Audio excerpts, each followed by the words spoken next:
देश में corona virus संक्रमण के मामले अब तेजी से बढ़ने लगे हैं। आए दिन कोरोना के केसेस में उछाल देखा जा रहा है। अलग अलग राज्यों से सामने आ रहे कोरोना के नए आंकड़े चौंकाने वाले हैं। बढ़ते मामलों के मद्देनजर कई राज्यों ने लॉकडाउन लगा दिया है। वहीं वैक्सीनेशन प्रोग्राम में भी अब पहले के मुकाबले तेजी लाई जा रही है। एक बार फिर पूरे देश से सामने आए कोरोना के नए मामलों ने लोगों की चिंता बढ़ा दी है। बीते दिन देश भर से कोरोना के 70,000 से ज्यादा नए केस सामने आए, जो कि बेहद चिंताजनक है। आंकड़ों के मुताबिक पिछले 24 घंटे में भारत में कोरोना के 72,223 केसेस आए हैं, जो कि एक दिन में सामने आने वाले नए मामलों की संख्या में 10 अक्टूबर के बाद से सबसे ज्यादा है। भारत में कोरोना की दूसरी लहर पीक पर है। देश में बुधवार को कोरोना से 458 लोगों की मौत हो गई। मौत के ये नए आंकड़े बीते 116 दिनों की तुलना में सबसे ज्यादा हैं। भारत में मंगलवार को कोरोना वायरस संक्रमण के 53,480 नए मामले सामने आए थे, जबकि इस दौरान 354 लोगों की मौत हो गई थी।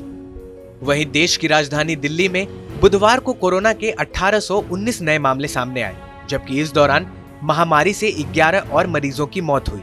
स्वास्थ्य विभाग ने बताया कि संक्रमण की दर 2.71% है। दिल्ली में कोरोना के मामले बढ़कर 6,62,430 हो गए हैं और अब तक 6.42 लाख लोगों को ठीक होकर घर लौटाया जा चुका है। कोविड-19 से दिल्ली में अब तक 11,027 मरीजों की मौत हो गई है। राजधानी में कोरोना के एक्टिव मामले फिलहाल 8,338 हैं। स्वास्थ्य मंत्री सत्येंद्र जैन ने कहा है कि दिल्ली सरकार के निर्देश के मुताबिक 33 प्राइवेट अस्पतालों में कोरोना के मरीजों के लिए 230 और ज्यादा आईसीयू बिस्तरों की व्यवस्था की गई है।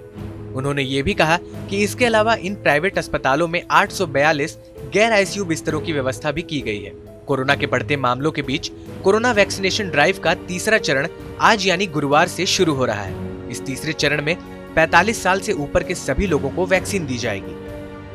वैक्सीन की डोज सभी सरकारी अस्पतालों और हेल्थ सेंटरों में फ्री में दी जा रही है, जबकि प्राइवेट हेल्थ सेंटरों में लोगों को इसके लिए 250 रुपए देने होंगे। इससे पहले कोरोना वैक्सीनेशन ड्राइव का पहला चरण 16 जनवरी से शुरू हुआ था, जिसमें हेल्थ वर्कर्स और फ्रंटलाइन वर्कर्स को वैक्सीन की डोज दी गई थी। वहीं दूसरा चरण 1 मार्च से शुरू हुआ, जिसमें 60 साल के ऊपर के लोगों को और अन्य बीमारियों से पीड़ित 45 साल के ऊपर के लोगों को वैक्सीन की डोज दी गई।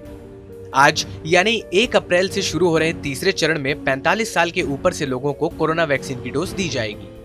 तीसरे चरण के शुरू होने से पहले बुधवार को केंद्रीय स्वास्थ्य सचिव राजेश भूषण ने राज्यों के साथ बैठकर तैयारियों का जायजा लिया और बताया कि किसी राज्य में वैक्सीन की कोई कमी नहीं होगी। वहीं केंद्र ने सभी राज्यों से अपील की है कि वह कोरोना की वैक्सीन की वेस्टेज को कम करते हुए उसे 1% तक नीचे ले आए। जानकारी के मुताबिक फिलहाल देश में 6% कोरोना वैक्सीन वेस्ट हो रही है।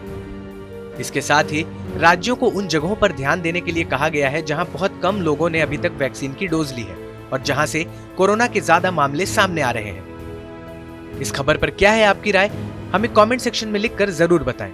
देश और दुनिया की तमाम बड़ी खबरों के लिए सब्सक्राइब करें TV9 भारतवर्ष।